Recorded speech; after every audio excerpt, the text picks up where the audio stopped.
What's up, everybody? We are live for our very first Stoic Mondays, sort of a continuation from previous Sundays, which used to be called Stoic Sundays, but based off of my summer schedule, polo, and everything that I go in my life, I couldn't do lives on Sundays anymore. So now we are back to Mondays. Got to do something to start off the week.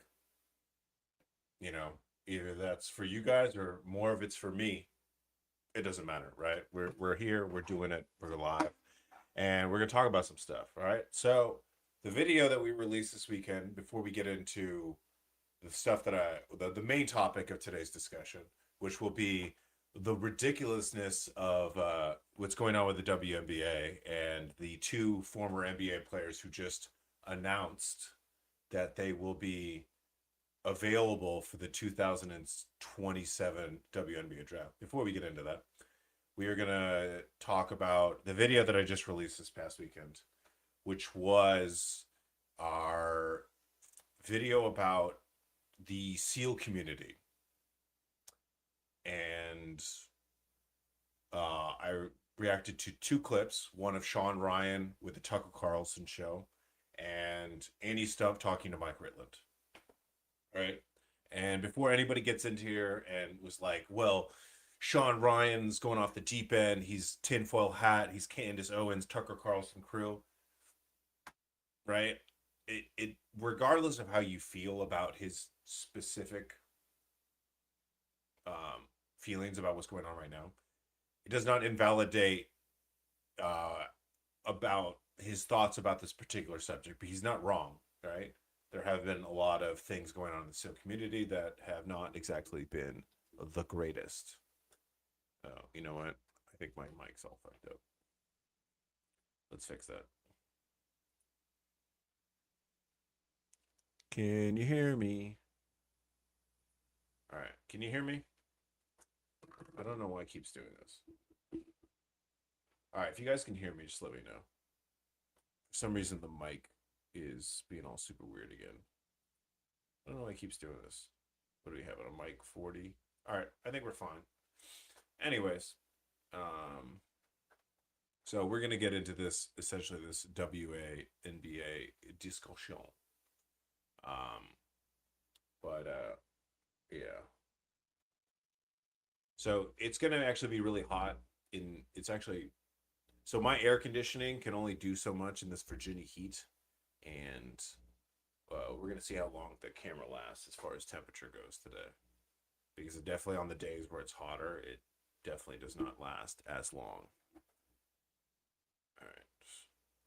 Yeah, I'm a little concerned about this camera, or the audio on this thing, because it's not really showing that it's coming off properly, but I could be wrong. Can you hear me? All right. So,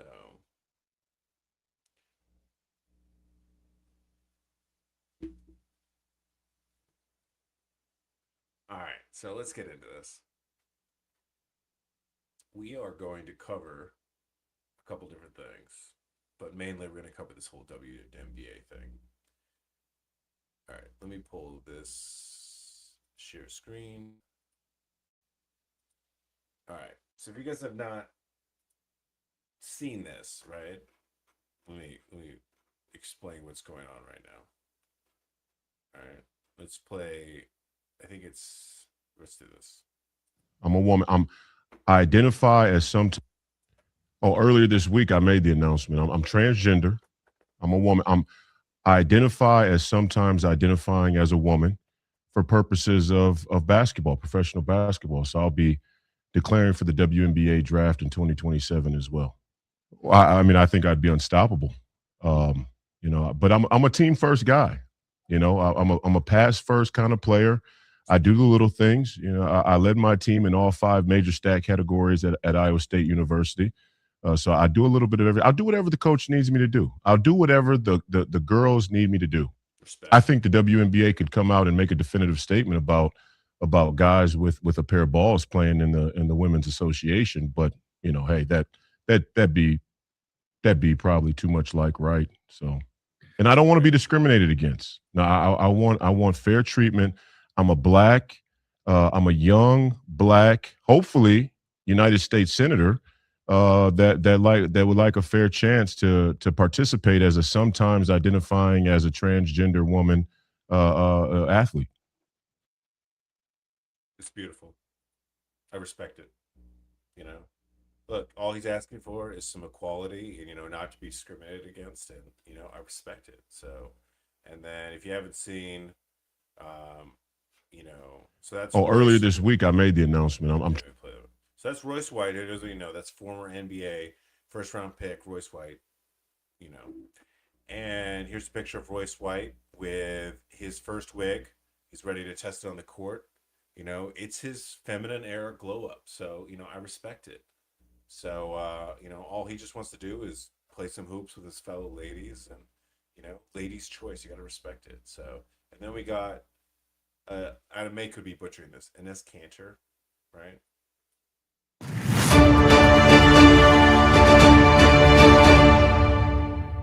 After careful consideration and reviewing the current eligibility guidelines, I am officially declaring myself a WNBA prospect. If simply declaring who you are is all that's required, then I meet every single requirement necessary to compete in the WNBA. My team and I have carefully examined the WNBA's eligibility criteria and governing framework surrounding self-identification and inclusion. Based on the current guidelines, I can and am officially declaring my eligibility for the upcoming WNBA draft in May 2027. I am definitely not here to mock, make fun of, or disrespect any community or personal choices. I am simply asking that the current rules be applied equally to everyone. The rules that represent the very values many WNBA players and coaches have publicly advocated for. My team and I are prepared to ensure these guidelines are applied equally, consistently, and without exception. And I look forward to the WNBA honoring its stated principles. See you at training camp. Respect. So, all right, here's another one, and we're just gonna go over this. Is this his second video? Well, it's official. I just declared for the 2027 WNBA draft in April. Join me in this journey. Marcus Cantor Freedom decided he's going to throw his hat into the WNBA. The WNBA does not ban men who identify as women right now from playing in the league. He would dominate the WNBA without batting an eyelash. The number one prospect in the history of the WNBA.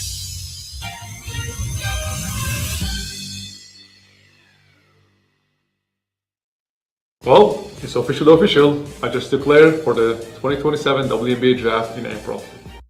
All right. So obviously, if you guys are not understanding what's really going on here, is these two gentlemen, honestly, I think it's just hilarious. These great Americans are pointing out some of the ridiculousness that's going on, and I feel like these are kind of like remnants of the culture war of our super high-end woke era that we were dealing with. And this is just kind of highlighting, because the WNBA, if you guys have not been tracking for the number of years, whether they're having just demanding more money, even though the WNBA doesn't make any money and they're completely subsidized by the NBA, or essentially a lot of these WNBA players who want more recognition, but then as soon as Caitlin Clark comes along and she became the face of the league, and WNBA became more popular because of certain physical characteristics, they just didn't like her and have been attacking her. So the WNBA has been, shooting itself in the foot for quite a while. And this is another instance where the WNBA is essentially being called out. So you have two former NBA players who have now officially cleared for the WNBA draft. One of this Ines Cantor, and the other one is Royce White. So obviously these guys they're former NBA players, first round picks, and both are nearly 40 years old. And they're making a point here, right? They're deliberately taking the transgender athletic argument and pushing it to what they believe is its logical conclusion. They're deliberately taking the transgender athlete argument and so basically they're highlighting the inconsistencies and the very vague standards creates more issues within women's sports, if you will. But this is where it gets interesting. The WNBA was obviously forced to respond because you can't have these two guys running around the WNBA next year and just absolutely destroy everybody. So the commissioner, Kathy Engelbert, has informed teams that the league will continue the discussions about transgender athlete eligibility, with the issue going before the league as like a task force. So basically they're going to have a big powwow. League's going to get together, probably all the owners, and they're going to have a big powwow, essentially how they have to attack this issue. Because if they don't change their current policy, technically these two gentlemen who are now identifying as ladies will be able to play in the WNBA. And obviously, if you've ever watched these two guys play, they will obviously change the entire landscape of the WNBA. But today we're going to talk about Cantor and White just a little bit longer. And we're going to talk about the arguments that are surrounding this particular issue. We're going to talk about some of the logical fallacies being used by both sides.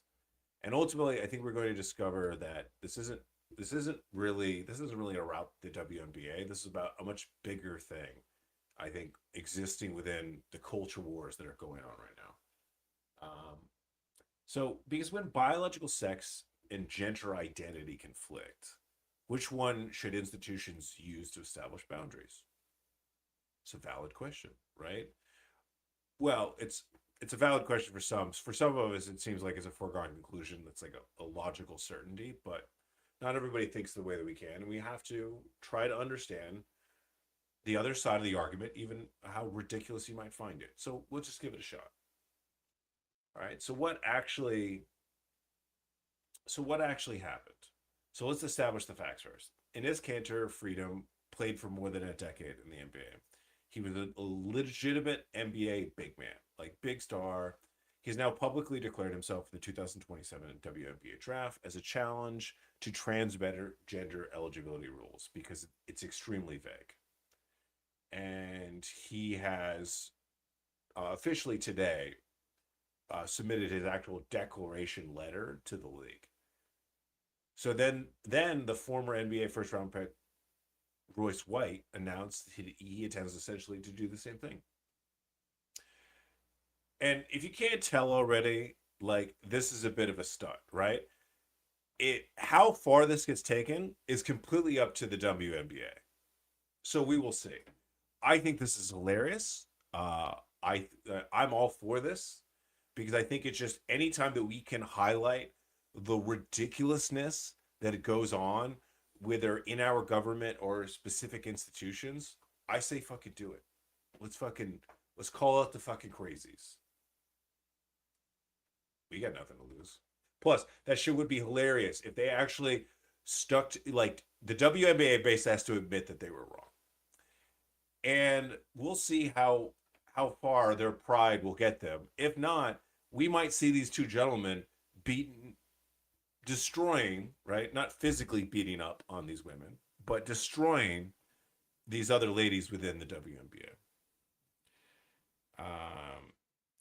Because basically they're saying that if gender identity is more important than biological sex on who determines who qualifies as a woman for an athletic competition, they're like, apply that principle to us.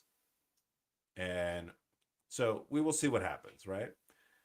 So there's this philosophical argument called reductio ad absurdum, right? You take someone's principle and follow it until it produces a conclusion that appears absurd or contradictory, right? It's a very interesting concept.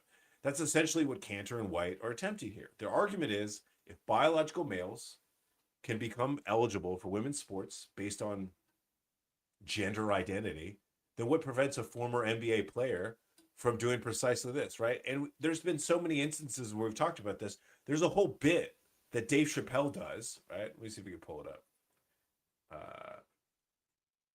So Dave Chappelle. Let's see if we can find this clip.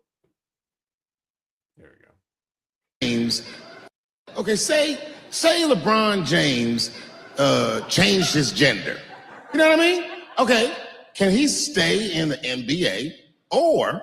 This is hilarious because this is exactly what is going on, except it's not LeBron James, it's two other fine gentlemen.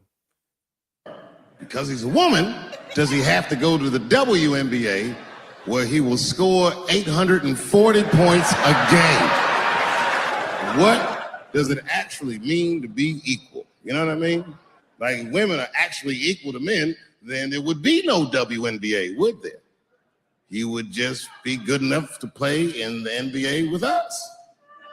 Or, here's another idea that's going to be very controversial. You could shut the fuck up. Okay, say LeBron James.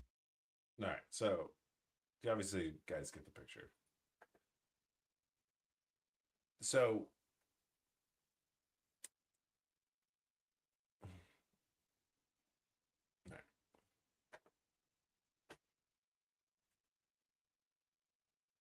So if biological males,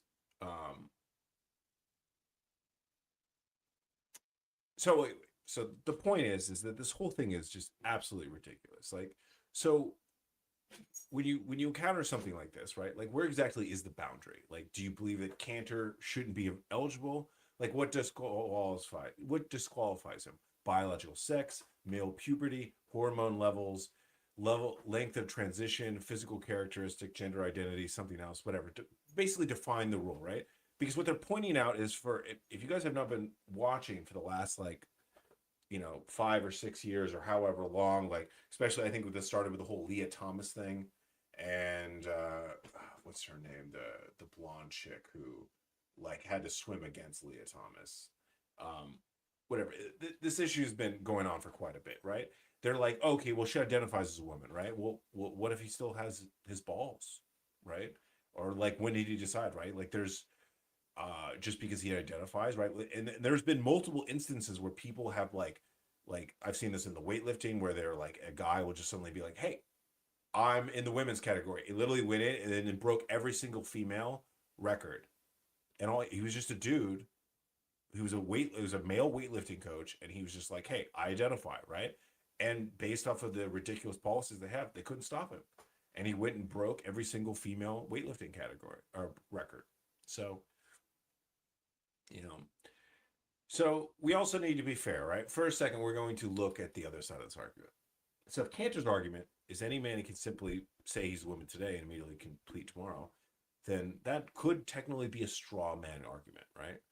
That's not how every transgender sport policy operates. Somehow governing bodies have used hormone requirements, transition periods, other physical criteria.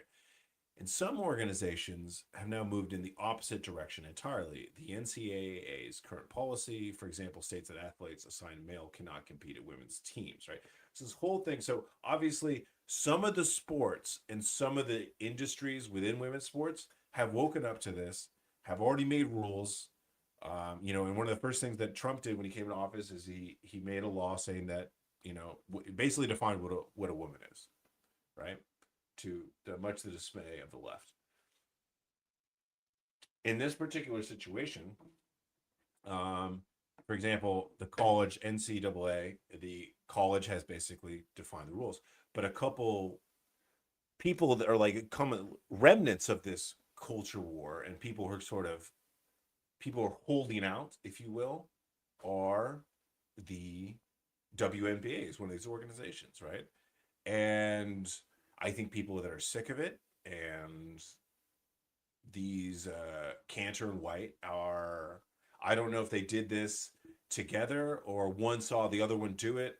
I actually think more NBA players should come out and join in on this whole thing and just add to the level of ridiculousness, which is going to force the WNBA to make an actual logical, sensible decision on this, and overall just be a better overall situation, if you will. So the question that we should probably ask first is, so why do women's sports even exist? Like, seriously, why isn't there just basketball? Why isn't there just simply the NBA? Why do we have to have the WNBA? Why do we have the Women's World Cup? Why do women's have Olympic swimming, women's track, women's powerlifting, women's MMA? Why are there separate categories for all these different things? Because biological sex affects athletic performance, right? This isn't an insult to women. It's actually the reason why women's sports were created as a protected competitive category, right? Like, for example, I grew up playing soccer, right? I played almost every other sport, but I'll give you a couple examples. But for example, soccer, right? Or football, if you're from the other parts of the world. Soccer gives an extraordinary illustration, and you can go look this stuff up, right? These in 2017, and there's different, like you can the US women's national team played a training scrimmage against the FC Dallas, FC Dallas, which is a boys youth team, U15, which means these are 14-year-old boys and below. So it's a U14 youth team, and they beat the women's national team, which I forget, correct me if I'm wrong, they would go on to win the World Cup. And they lost 5-2 to some 14-year-old boys. And there's multiple ones that you have. There's videos that are leaked of the Australians women's national soccer team getting beat by also a 14-year-old boys team. So if you have 14-year-old boys beating the world's best women's soccer players, there might be a bit of a difference in gender capabilities physically, right? And look, I'll even point this out in polo, right? In polo, the majority of the work you're doing in polo is done by a horse, right? So it shouldn't matter that there's women's and males events, right? But polo is separated. It's actually separated into open, which is women's and men's, but then there's also women's polo, right? So what's the point if the horse is doing all the same thing? But there's a huge disparity in polo between women's and open, which is predominantly men's, right? So they even have separate handicaps for women in polo. And the physiological differences actually have very little to do with the rider. It's actually all about the horse, but yet there's still a women's division. And women have not been able to make it into barely even to the mid-professional levels of male polo. So there's just so many different instances of, like, even in the smallest ways, it's just different, right? That's all it really comes down to. It's different, right? So you've got 14-year-old boys beating the world champions of soccer. So you take these practices, right? And then there's multiple of these. They try to hide these, like they try to undertake them public because it kind of is embarrassing, but they still need a way to train before they go to the Women's World Cup. And they can't play men's teams. They have to play 14-year-old boys. So it is what it is, right? So but you're thinking, like, well, therefore the boys were better soccer players than the women, right? Okay, well, that's not the argument, right? Obviously, these women possess, they've got their really good capability, their ability, tactical knowledge, experience, accomplishments, all that stuff, right? But it's just an example that male puberty changes athletic performance. Male performance, like the male physiological differences, it's a game changer, right? And the scientific evidence for this is extremely strong, right? The American College of Sports Medicine's consensus statement says that sex differences in athletic performance become pronounced beginning around puberty, right? So prior to boys hitting puberty, right, it's more of an even playing field, right? It's still, boys just generally do better. But then when boys hit puberty and go down that point, that's where the gap just absolutely separates.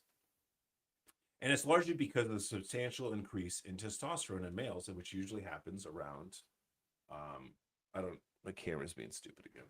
It's like keying on the wrong thing to focus on. So the American College of Sports Medicine study says that adult males are generally faster, stronger, more powerful than similarly aged and trained females. And that's the important point, right? It says the rule, not the exception. Like, you can come out to me and be like, hey, well, there's this one woman who's stronger than this one guy, okay? We're not arguing the exception. We're arguing the rule, which is the majority of what happens, right? So always keep that in mind. So if sex doesn't matter in sports, so then you would have to ask everybody who's a proponent of, like, hey, transgender, it's fine, you can be in women's sports because sex doesn't matter in sports, right? So then why do women's sports even exist in the first place, right? And that's the foundational question. You would think that's a rhetorical question nowadays, but it's not. That's the crazy part. It's not a rhetorical question anymore. It should be, but it's not, right? So what does male puberty do, right? Male puberty before puberty, athletic differences between boys and girls are comparatively small, right? Then puberty happens. Testosterone rises dramatically in males, and then just that gap just absolutely just gets obliterated. It explodes, right? Boys start developing muscle mass, strength, power production, hemoglobin, skeletal dimensions, height, and just body composition, right? So the American College of Sports Medicine reports that testosterone rises roughly 20 to 30 fold in males during puberty, and that by the age of 18, the average male testosterone levels are about 15 times that of female levels. And that's why the divergence becomes so visible during adolescence. And that's one of the reasons why these women's World Cup teams can't even face 16-year-old boys, because they've started to go through a lot of puberty, right? 14 is kind of like they're starting to go through puberty, right? Like they would probably destroy 12-year-old boys, but the fact that they're getting beat by 14-year-old boys, just, and there's a reason why they can't play against anything higher than that, right? So these differences in sports, like certain sports, the differences are going to be bigger, like soccer, basketball. Basketball rewards height, reach, jumping ability, acceleration, strength, and power. And that's huge difference between men and women, right? So when you say the American women's soccer team is much better than the men, that's weird, right? That's actually not weird, because so if the women's team was to scrimmage the men's team, would the women's team beat the men's team? No, they would not, because the women's team can't even beat a 14-year-old boys team, right? And there's evidence of this, right? And this has actually happened multiple times. And the United States women's national team is not the only one who does this. Australia does this. England does this. All the women's national teams at some point usually will play some 14-year-old boys team, right? And then they lose. Hey, I appreciate you, brother. So the women's team is not better than the men's, right? Because they can't even beat a 14-year-old boys team, much less the U.S. men's national team. But do the U.S. women's national team have a better record in the Women's World Cup versus the men's national team in the Men's World Cup? Yes, they do, right? But so I'll be honest, I was living in Germany when the women and Mia Hamm, it was in the 90s, right? I think, what was it, 95? Won the Women's World Cup. And while we were there, I was playing on German soccer team. I was in the German academy system. And hey, what's up, brother? So Charles Finley, you'll understand this, right? So I grew up in Bavaria, right? Near Bayern Munich, and I was in the Bayern Munich academy system. And when the U.S. women and Mia Hamm won the World Cup, I think it was like 95. My father we were at a football match, and my father asked my German coach, like, hey, how come the German women, right? Because Germany is such a dominating powerhouse in soccer over the course of the World Cup. Obviously, they didn't do very well in this last World Cup, but Germany has always been, they're tied for the second most amount of wins in the World Cup. My father asked my German coach, why did the German women not do so well, right? And look, and this is this one guy's opinion, right? But I'll just tell you that this is a sentiment that kind of goes in its very different variations across different cultures. The German coach, remember, this is the 90s. My coach said to my father that women belong in the kitchen and in the household and not on the soccer field, right? So there is a level of, one of the reasons that the American women's team, there's a number of different reasons. I'm not just saying it's just because American women have more freedom or whatever you want to call it, right? We definitely put more funding into women's sports than other countries do, right? So that's one of the reasons. And also, there's a cultural issue just even within the United States about soccer, right?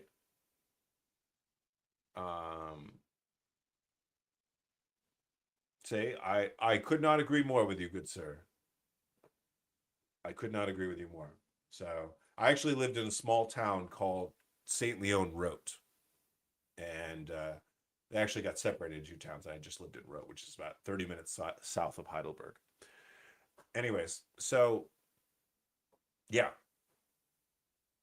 So this is just like, you know, that's the ridiculousness that is going on, right? And you've seen this across, like, you know, with Leah Thomas and Riley Gaines. That was her name, right? The one who became a big activist who had to swim against Leah Thomas, right? And like, I think what he was like in the men's category before he switched over to become a woman. I think he was rated somewhere in the like 300 in men's swimming, and then switched over to the women's, and then he was the top ranked swimmer. And he didn't even beat Riley Gaines; he tied her, right?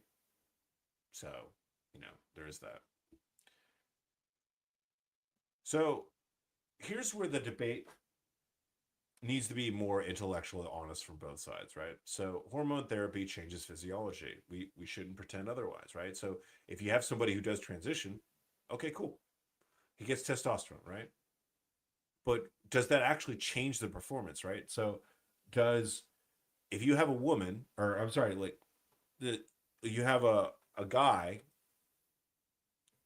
so let's explain like this. So if you have a guy who decides he's going to play in women's sports, and he stops taking testosterone and he starts taking estrogen and female hormones, right? Is that going to take away his physical advantage?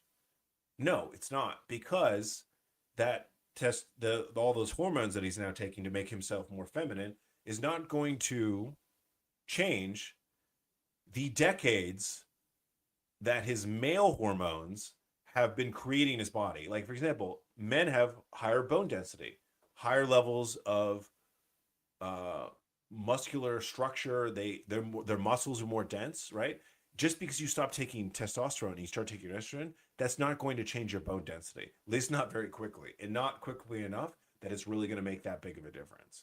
So men have already, even the ones who transition as adults, have a giant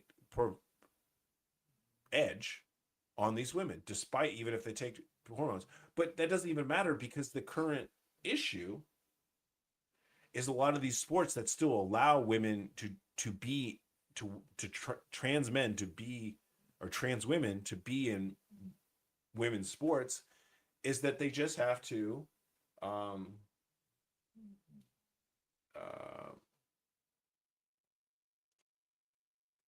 let me just get to this comment before you go, brother. Hey, man, I appreciate you. Do it for you, Heavenly Bitcoin. Thank you for the $20, brother. I gotta go. Decided to stick around too, in large part because of your dog story. Mine likes me too. I'll be around. I use YouTube like OBL uses a burner phone. Too much soft core carp on here. I appreciate you, brother. All right, man. I'll talk to you later. All right.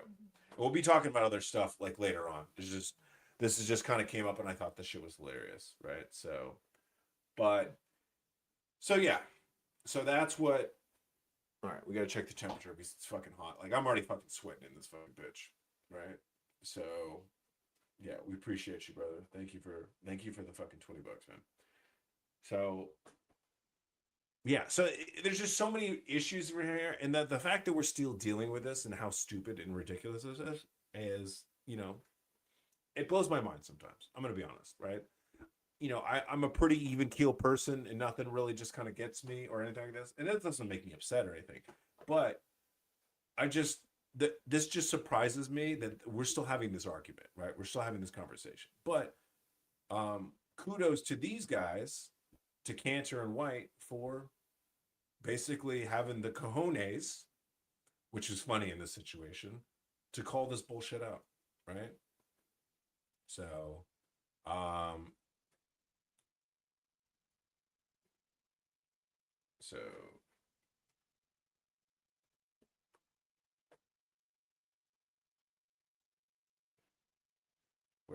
is oh yeah, this is Let's go. Get in the weight room. the preview. They don't fix the calls. Let's go. Get in the weight room, kid. See you in the locker room. Come on. He's a force of nature, an absolute unit. The women are trying, but they just can't contain him. Too slow, too weak. Arms too short. Keep trying. Hey guys,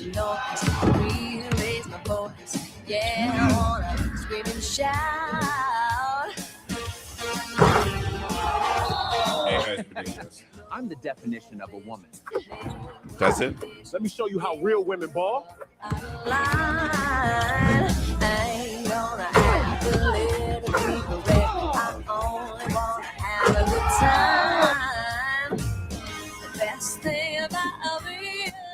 Let me show you how a real woman balls.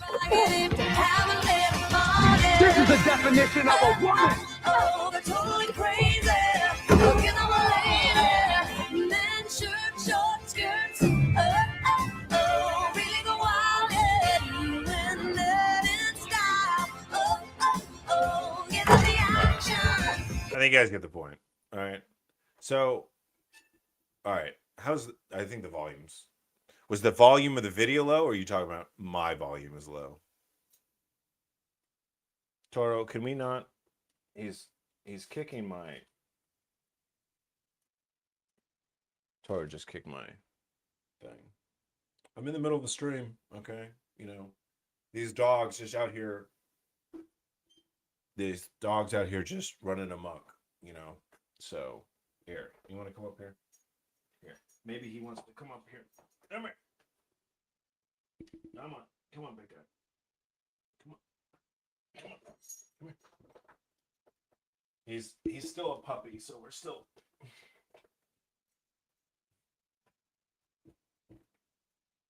All right. So we got Toro in the stream now. All right. All right, here we go.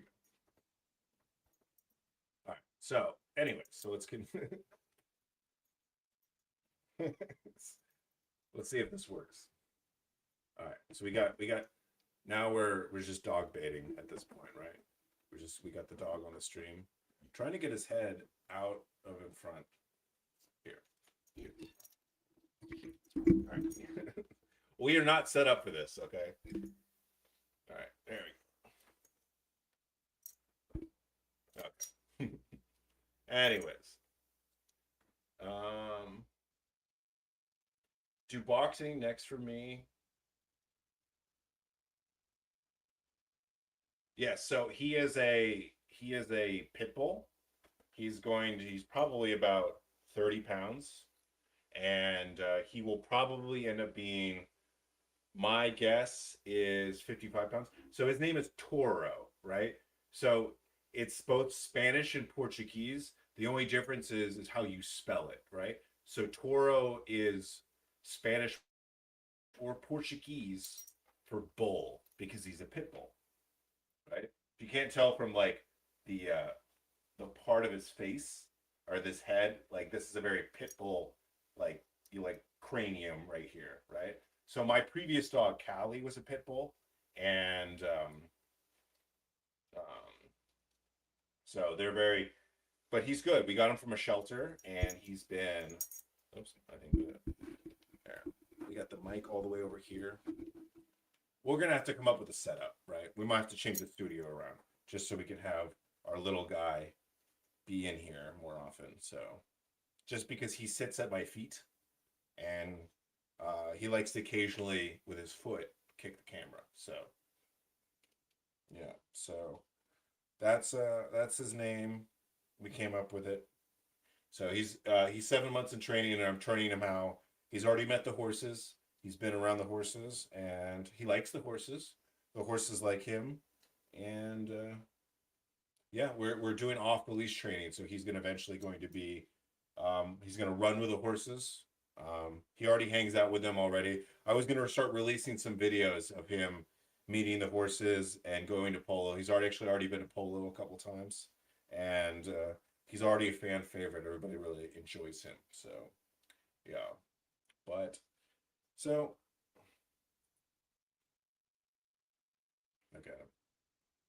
it is very hot out here in Virginia right now. It's so humid, and the fact that luckily he's a short-haired dog, but the fact that he's black, you know, not to be racist or anything, but him having black fur definitely attracts the sun more than so he's definitely struggling with the heat right now.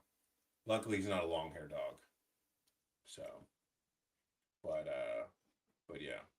So long story short, this whole WNBA thing is just we're just highlighting some remnants of the old culture war, right? So hopefully cooler heads will prevail. The WNBA will start, you know, putting in some policies that actually make sense, like the rest of the athletic world has. FIFA, the NCAA, everybody has. Just WNBA is like the last kind of holdout from everything like that. So, but yeah, so I think we're going to cut the stream a little short because it is hot and it is going to, the camera is definitely going to overheat because my air conditioning actually cannot keep up with what's going on right now. Like literally the temperature is rising in this piece. So, and we've got 2 videos to create. Exactly, yes. So one thing is, yeah, like our boy Mustafa says, if anybody's ever been to the Middle East, you'll notice that almost every vehicle that you see in the Middle East is white, right? For a reason, right? You don't have black leather seats because that's just stupid, and all these different. So he's struggling with the heat a little bit. So we've got 2 videos to record this week, and part 2 of the World Special Forces ranking video has been finalized, and the subject of the second video will be revealed later this week. So I just wanted to get on here today and start the new series. Yeah, he's like, no, I'm good. Because I wanted to start this series. I just wanted to be consistent. I wanted to be on a schedule, right? Because I was trying to toy with like what works, like 1 o'clock, 3 o'clock, right? So every Monday and Friday, we're going live, and you know, we'll talk about whatever the videos we'll talk about next. We'll get on here and just do Q&As, and you know, and then eventually, as we learned last time, people want to do some video game stuff. So we're gonna not obviously this week. I got to figure it out how I'm gonna do the whole process, how I'm gonna do the timing of my schedule during the week. But we are gonna do some video gaming up in here. So that has definitely been highly requested based off of my last live, and yeah, so that's what we're going to be doing for the upcoming schedule. And we actually are. I do now have a microphone set up to go to the gym that cancels out the speakers that go on in the gym, because what I was struggling with is was trying to do lives inside the gym, but I kept getting, it was hard to hear because the current microphone setup was not canceling out the music. But I now have a proper microphone to use for working out. So we're going to start doing stuff from the gym again. Absolutely. So, and that's another thing is like, I have to keep myself to a schedule, because if I don't, right, everybody who does this will know this, right? Like if you don't put yourself to a schedule, you just make it so much easier for you to come up with these just random excuses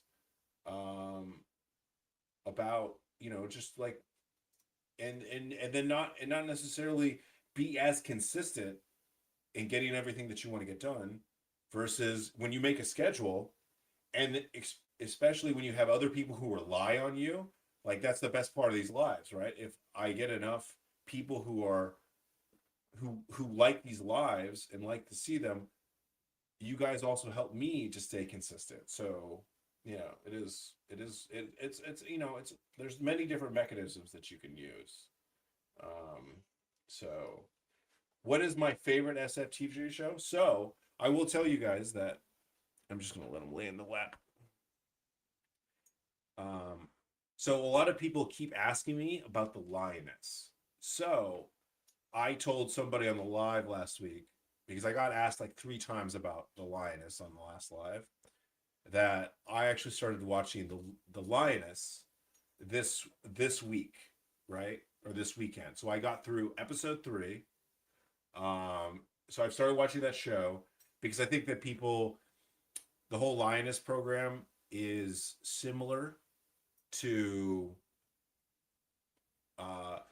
the concept that it's just these female engagement teams that have evolved into these sort of case officers, assets to help to get into to make friends with these terrorist daughters and wives and stuff like that. There's definitely truth to that. I will be honest with you, right?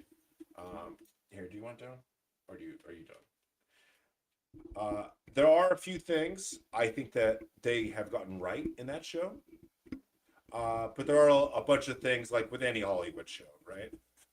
That they are a bit of exaggerations and is kind of hard for me. Here, let's put you down. You're getting too much. You're getting a little fussy. That there's a bit of a suspension of disbelief, right? When I watch certain aspects of that show. So I actually think the show is pretty good. I don't think that you're ever going to get anything accurate. Like you can talk to anybody. Like you talk about like when John Kirikow talks about all the shows, all the movies that he does with the CIA, and he kind of like advises and rates them and everything like that. There's some aspects in the lioness which I felt like there's some kernels of truth there, right? But I think the biggest one is the suspension of disbelief, is that the head of the CIA's QRF is a woman, right? And there's nothing against women. It's just I've never seen a woman in any sort of tactical environment outside of being a case officer or being part of female engagement teams in any of the intelligence agencies or any of the tier 1 units. So that's kind of like, not only are they not in that role, but for her to be the team leader, it's a bit of a suspension of disbelief for me. So of SF shows that I like, I grew up, I think I had just joined the military, or I had just gotten a group when the unit came out, right? With Sergeant Major Jonas Blaine, the Allstate guy. I don't know. This thing is, there you go. I actually thought the unit was cool back in the day, but that's also before I got into like the tier 1 units and I actually got to start working with Delta. But I always thought that that show is pretty cool. Like, there's like this like short team aspect, and they're doing these covert operations and stuff like that. And there's some kernels of truth to that as well. So, I thought that was, I'm trying to think of some other SF shows. Oh, the one with Chris Pratt. I thought the one with Chris Pratt was pretty decent. What was that one called? What's the one with Chris Pratt called? Now the one with the Terminalist, right? It's the Terminalist. Yeah, I've watched. I'm like halfway through the Terminalist. There was definitely some good things I think in the Terminalist, right? So, but I haven't really seen. I'm gonna be honest. I haven't really seen the SEAL stuff. Not that I have anything against the SEALs, right? But my understanding of the SEAL stuff is all the Hollywood stuff is kind of exaggerated anyway. So I'm not gonna sit here and be like the other ones are not. They all are. They're all exaggerated, because look, if you actually portrayed what life was like in hey, I just realized you guys became new members. Hey man, I appreciate you guys. Thank you so much, dude. You guys are fucking awesome, man. I appreciate you guys. I really do. Like, the more you guys help me to support this channel, the more I can concentrate on just doing content, right? Because, I do all this stuff for free, and the more that I can the more I get financial support doing this, the more I can just concentrate on doing this stuff. It just is what it is, right? That's not why I do it. But hey, if we want to make something to where it produces enough to where I can do this full time, dude, that's awesome. Oh yeah, so the Jack Ryan series, I think that the Jack Ryan series with the dude from The Office, I gotta think of his name.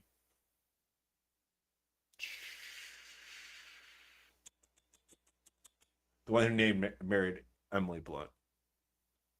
Somebody will come up with his name, right? Yeah. So I actually really like the Jack Ryan show because look, the few times, yes, John Krasinski, that's exactly it, right? So one of the things that I like about it, right, is yes, it's I think you're right. It's Jim Krasinski. I believe it's Jim Krasinski, not John Krasinski. I think it's Jim Krasinski, right? Or no. Maybe I'm confusing it because Jim is his character in The Office, right? Maybe it is. No, I think it actually now. I think it's John Krasinski. All right, is it John Krasinski? I bet you it is. Let's see.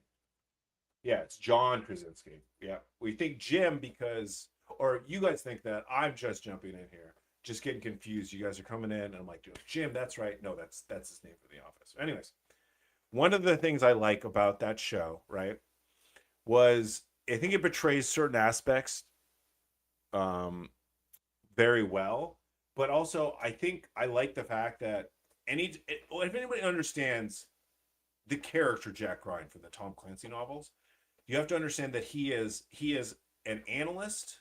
He's a CIA analyst who gets put into situations that he's not ready for because he is an analyst. Like, yeah, he was a Marine before he got injured, but he's not a case officer, and he's not like this ground branch guy. He's not even GRS, right? But he gets put in these crazy situations that he is not trained for, but he somehow manages through his guile, through his intelligence, and I think that this particular show, this one with John Krasinski, I think it does a pretty good job of not trying to make him out to be this super badass, but just a very intelligent person. And I think one of the coolest parts of that show, if I remember correctly, was the pilot episode of season 1, was they talked about Venezuela, right? And then when the whole Maduro thing happened, right, that scene became so relevant, right? And I think that's kind of like outside of the comedy and the parodies of like the Dave Chappelle and everything like that. Yeah, I think that's a good mark of success for your show, is if like 10 years from now, basically your show predicted something that basically happened, right?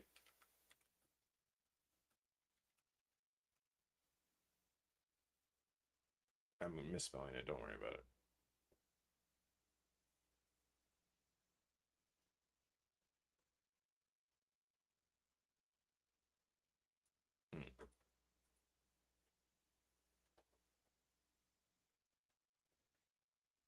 Hold on a second. All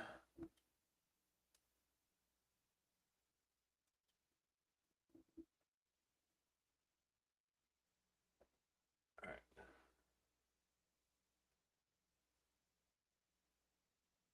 All right. Yep. So now we are.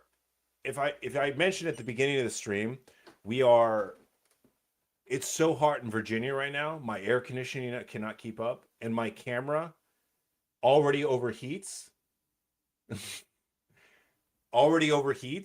Even when the air conditioning is working, because the air conditioning cannot keep up with the heat right now, the camera just is overheating. And I knew it would overheat early, so we got to cut this pretty short. But I will answer a few questions before the camera goes out, right? Hey, Stoic, from your time at ISA, what did you find was the best way to learn a language? I'm trying to learn Arabic, right?